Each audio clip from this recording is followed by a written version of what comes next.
La Amazonía peruana alberga alrededor de 6.000 especies de árboles, muchas maderables.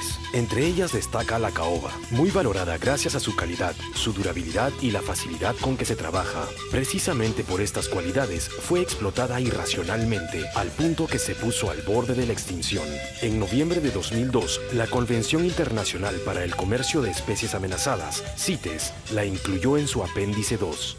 Esta comercialización de la especie suscitaba volúmenes grandes de comercio y lo cual preocupó mucho a la Convención CITES por la frecuencia de exportaciones y por la posibilidad de que esta especie quizá había sido afectada ya por este comercio intensivo, ¿no? La Organización Internacional de las Maderas Tropicales, OIMT, y la Secretaría CITES colaboraron con el Perú en un programa de actividades destinadas a garantizar que el comercio internacional de la caoba sea coherente con su sostenibilidad y su conservación. Así, el Perú empezó a desarrollar acciones para que el comercio no afecte la conservación de la especie, poniendo en práctica las medidas recomendadas por la Secretaría CITES y reforzando la aplicación de la Convención CITES para la caoba. El Perú ha hecho grandes progresos en pro de una enérgica aplicación de las CITES para esas especies de madera.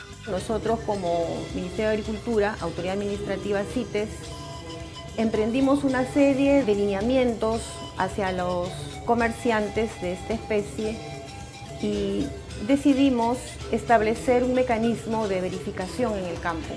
Pero no era suficiente contar con un marco legal para aplicar los lineamientos. Era indispensable un trabajo científico de campo. La OIMT apoyó financieramente el proyecto con más de $500,000. Este proyecto era parte de uno mayor que consideraba 4 etapas: evaluación, censo, validación y seguimiento.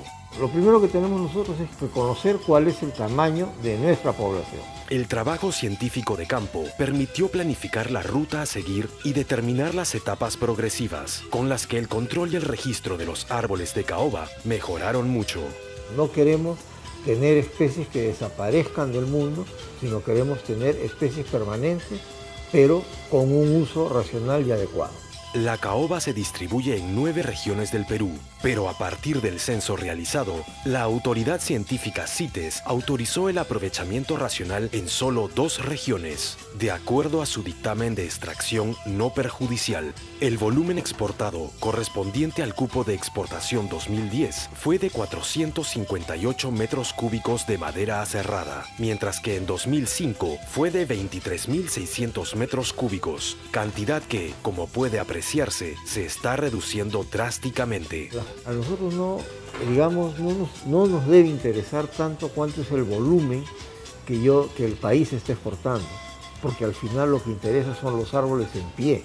Las alianzas estratégicas, como en las que trabajaron juntos CITES, OIMT y el gobierno peruano, son fundamentales para garantizar la conservación y el uso sostenible de la biodiversidad. La cooperación entre la OIMT y la CITES es una alianza que puede beneficiar a muchas especies arbóreas objeto de comercio, más allá de las que están incluidas en los apéndices. Tanto la CITES como la OIMT han fomentado la gestión sostenible de los bosques tropicales durante numerosos años, razón por la cual esta colaboración tiene tanto éxito y sin duda alguna durará mucho tiempo. Por esa razón, en la resolución 14.4 sobre la cooperación entre la CITES y la OIMT en relación con el comercio de madera tropical, se hace un llamamiento a que continúe esta cooperación que beneficia tanto a la naturaleza, las naciones y los hombres y mujeres que viven en ellas.